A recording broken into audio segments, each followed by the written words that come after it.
What about the roof? What about my shingles?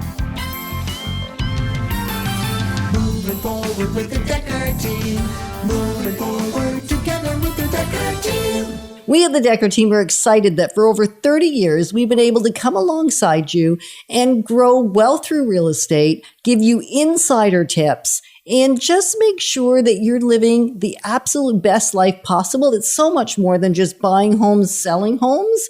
It's about even creating wisdom in our relationships, how to get them to flourish, because when they flourish, our house really becomes a home, which is what this is all about. And so roofs, shingles, they are critical in keeping water away from our house, because we know that water is meant for drinking, but our house doesn't want to see any except inside the taps. Yeah, the plumbing, inside the plumbing. Inside the plumbing, Yeah. That's the only place. Now, there's several types of roofs. Right. So on this episode, that's what we're going to talk about, right? You're going to learn how do we protect our house from water when it comes to, in particular, our shingles and our roof style. And then we got some, of course, little bonuses, because there's always more. Yeah.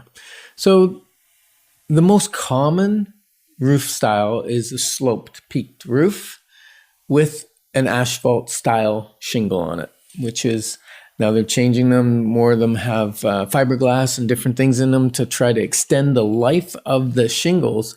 Because if you've ever replaced the shingles on a roof, whether you do it yourself or you pay someone to do it, it's not cheap.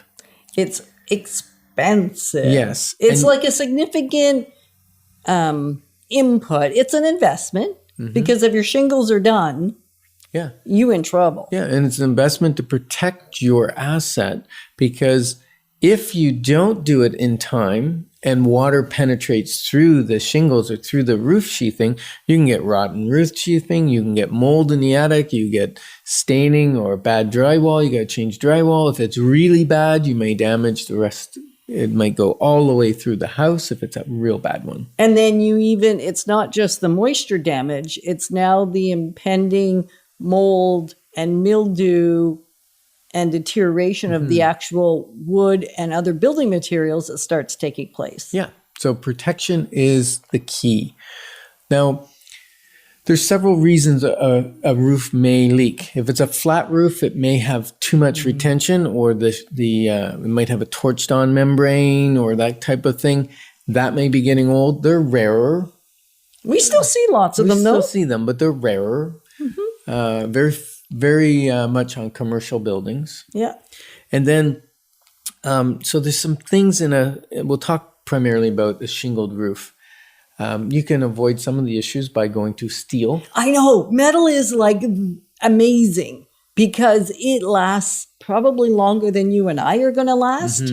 We even see metal on old farmhouses or houses from the 1800s, the 1900s. If it's been maintained, that metal may never need replacing.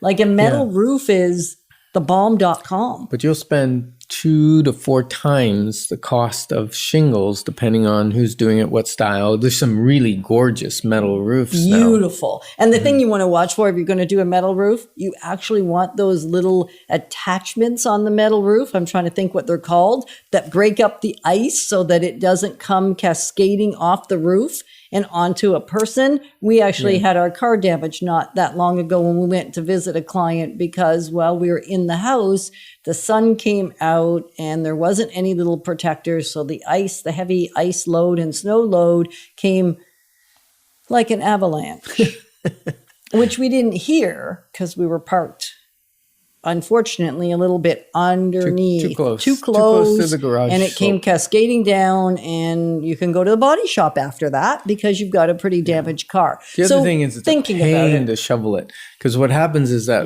that snow comes off a steel roof and it compacts when it hits the ground. Yeah. It's really hard to shovel it.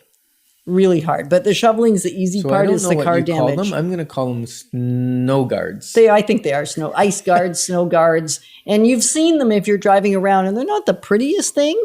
The thing if you have those is you actually want to keep your eye on them because they actually break and snap off sometimes. At least that's what I've seen it during inspections and helping people buy houses that have them. Just make sure they're maintained. Yeah. So back to shingles.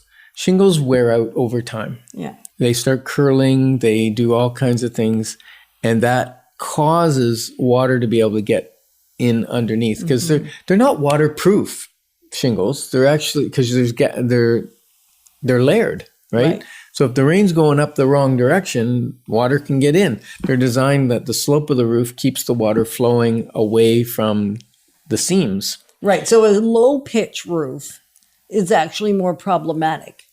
Yes, to worn shingles than a high pitch roof. Right. Because the water doesn't have a chance. It just Cascades down, right? It's coming off faster. Yeah. And then also if you have a room or the way the house is built where you don't have a lot of insulation because it's a vaulted ceiling and it's a very low amount of insulation, you actually get more issues with potential ice damming. Yeah, and ice damming is the same kind of thing, except usually what happens is it can be caused by not enough ventilation in the attic.